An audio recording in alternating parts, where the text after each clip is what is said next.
Hey guys, it's Friday. Welcome to your first screencast. My name is still Mr. Golson. This is Photo Video. So today what we're going to do is cover kind of like cover my introduction slideshow, what is photography, and there's going to be a quiz at the end, so follow along, get the information you need to get, and got a couple videos that I'll attach you can watch later, and we're going to look at the earliest days of photography, where it come from, what cameras are, what photographs are, and one of our first ever sort of famous photographers. So here we go. What is photography? Well, what came first, the camera or the photo?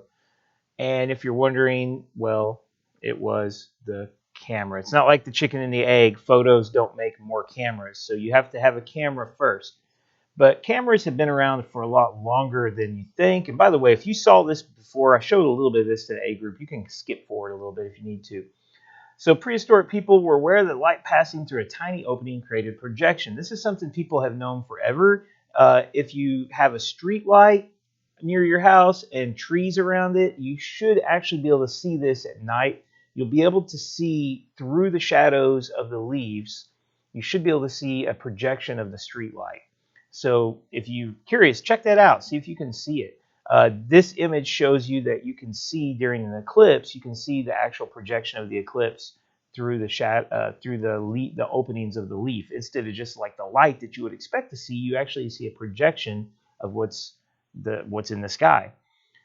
The first camera was called a camera obscura, and the camera obscura has been around for a long, long time because probably the very first, and this was in some ancient clay tablet or something I remember reading about, there was a dark cave, there was a very small hole, and outside, a projection of whatever could be seen outside could be seen inside the cave. And they'd actually do like all kinds of crazy things, like have a bunch of people inside the cave and have somebody dress up like an animal and dance around outside so that you get a projection of that person on the wall. One thing is, it's always upside down, which is kind of weird, and we'll see why in a minute. But this picture you see on your screen here is an example of the a more modern version. This is, I believe, in Prague, inside of like an attic, very dark building. You can actually see the image across the street being projected on the walls through a small hole in the wall opening. Works on really sunny days.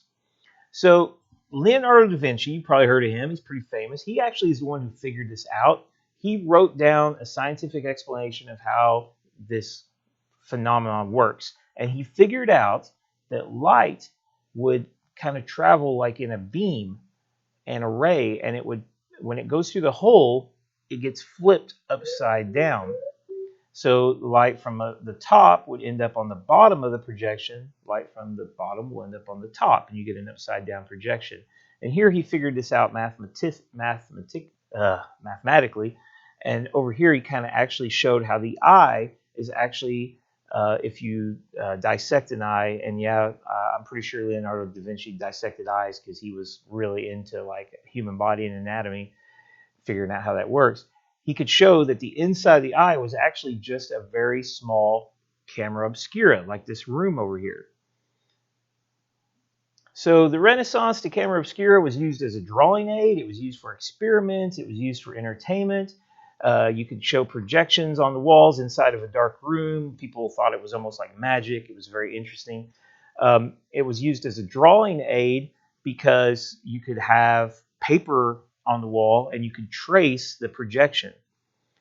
The lens was an invention that came quite a bit later, and they've been around for a long, long time. They're called reading stones, but just a big glass sort of ball that would kind of enlarge what was underneath it. And eventually this was improved by around the year 1100 to something that you could use to really magnify, like a magnifying glass. So a lens is a device that collects and focuses light, and you're pretty much going to use one for every type of photography that you do.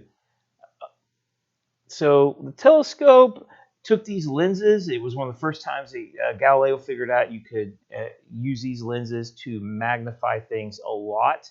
And the longer something is, generally the more magnification there's going to be. there's a front lens and then there's a back lens. And so he figured out that the Earth revolved around the sun by looking at Jupiter and its moons.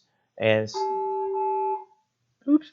So um, the camera obscura. This is what the actual camera obscura looked like for a long time. You can see this guy's dress. This isn't like that old. We're talking like 1800s here.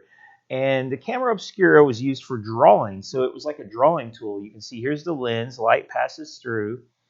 And it's reflected off a mirror in the back of the box and up to where a sheet of paper would be underneath over a piece of glass, so you could trace what the lens is seeing. So basically, it's like making a photograph manually. So camera obscura.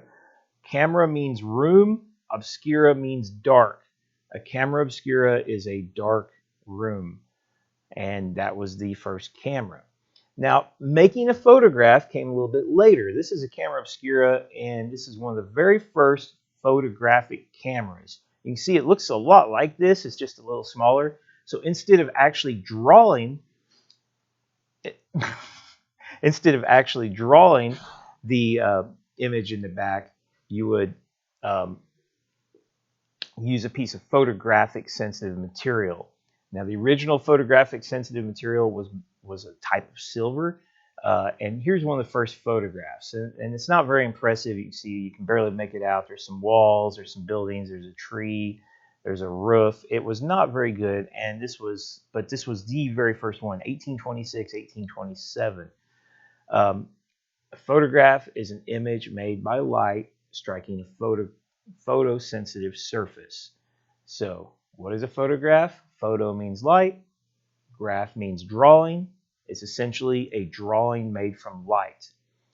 And early experimenters, early inventors, scientists figured out that silver, when mixed with acid, will turn black when exposed to light, so that you can use this process to create a photograph. And a guy named Daguerre created these daguerreotypes. And this was the first type of photography that actually could be used successfully. You can see here's one of his daguerreotypes. These were little portraits, usually little pictures of almost always people, we'll see why later, done on a small piece of copper covered in this silver solution that would change when hit by light. And I've got a link to a video here, which I'll show you later, or I'll put on there that you can watch at home. And it just goes through the process. It's a 3-minute process. It's actually fascinating to see just how much work went into creating a photograph. In 1840, it's insane.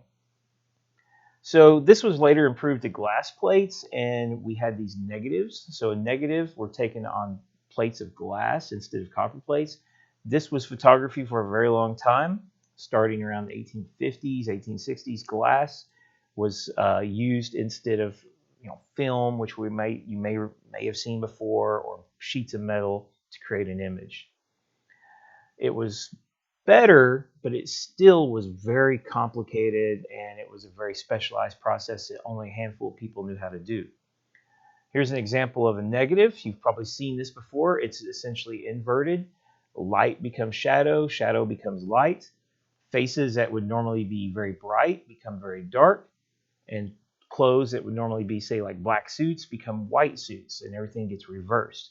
This was a negative that could later be used to create positives.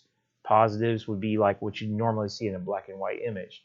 Now, again, it's important, if you hadn't noticed, all of these early photography methods are black and white. Color is a little more complicated and doesn't come till later. So portraits. There's different types of genres, and genre is an important word. You don't know that word. Genre just means it's like categories or types. Genres of photography, things like nature, landscape, sports, and action, and travel, and portraits. There's lots and lots and lots of different genres. So portraits were the first type of photography that was really popular, and they're deliberately posed images of people.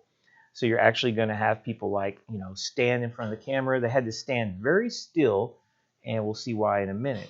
The question here, why do you think portraits were so popular? Well, it was an expensive process. And, what are you going to take a picture of if it costs a lot of money to pay somebody to take a photo for you? It's probably going to be something important to you. So it's going to freeze a memory. It's going to be something that you can keep so that you can remember how somebody used to look in the past. And that was the first type of photography that people got. So this is fascinating to me. This is a photographic posing stand used. It kept the subject from moving. It looks like a torture device, but it just clamped their neck and their back, and people had to hold still for several minutes because light, the earliest photographic materials were very insensitive. They had low light sensitivity. That means it takes more and more light to create an image. So inside of a room, which you think might be normally bright, actually wasn't. So the earliest photographic studios were like houses without roofs. And you think sounds like a bad idea. You couldn't do it in the rain. They were actually little buildings, and they had no roof because you had to let lots of light in from above. Otherwise, you wouldn't have enough light to take a picture. And then even then, you had to like have your subject stand totally still, because if they moved, it's going to be blurry. Like if you take a photograph and your hand's moving, it's just going to be a big blur. So your subject had to stand perfectly still for several minutes while you took the photograph. And that's why they had to have crazy devices like this. So the first photographer who became like famous is Matthew Brady. And he went around and photographed famous, like people of his day, Abraham Lincoln, for example. So this is around the 1850s, 1860s. And he made it a special point to photograph the Civil War. He's the first. This was the first war that had ever been photographed. They didn't photography didn't exist. So beforehand, people just got to see like written descriptions and drawings. But Matthew Brady actually sent photographers and himself to the battlefields during the American Civil War and took pictures. He oftentimes took photos of dead soldiers, and this was not really considered at the time wrong, even though today we would never do something like this. It would be considered very, very, very wrong to take a photograph of a dead soldier like this. But they did it all the time. The carnage and the chaos of war was something most people had never seen, and this really brought it home to the people in the North, how serious this was. There's an issue that we can talk about a little bit about Matthew Brady. His photography was oftentimes considered during the Civil War to maybe later be fake. And when I say fake, this is a real dead soldier, but he created this photograph, and there was always little stories to go with the photograph. And this story was about a Southern sniper who was, this is his sniper's den where he would hide out and try to pick off soldiers over these rocks. And you can see snipers were very hated, and here he is dead. Well, the truth was, we found out later, this guy was actually not a sniper. That's not a sniper gun or sniper rifle. Instead, he was just a soldier that had died somewhere else that they actually staged to create this scene to look like a dead sniper, which is, very unethical and just, not acceptable in any way. And yet, that was a common practice in a lot of Matthew Brady Civil War photos. And that leads us to our final slide here, which is about ethics, the moral principles that govern a person's behavior or the conducting of an activity. So what I want you to think about is ethics. When you're taking a picture, do you need to think about what's right and what's wrong? What are some ethical questions? So think about if you're the person with the camera, what should you consider before you take a picture? What's right? What's wrong? I want you to think about an ethical question, and I want you to consider that for a little writing assignment that we're going to have. So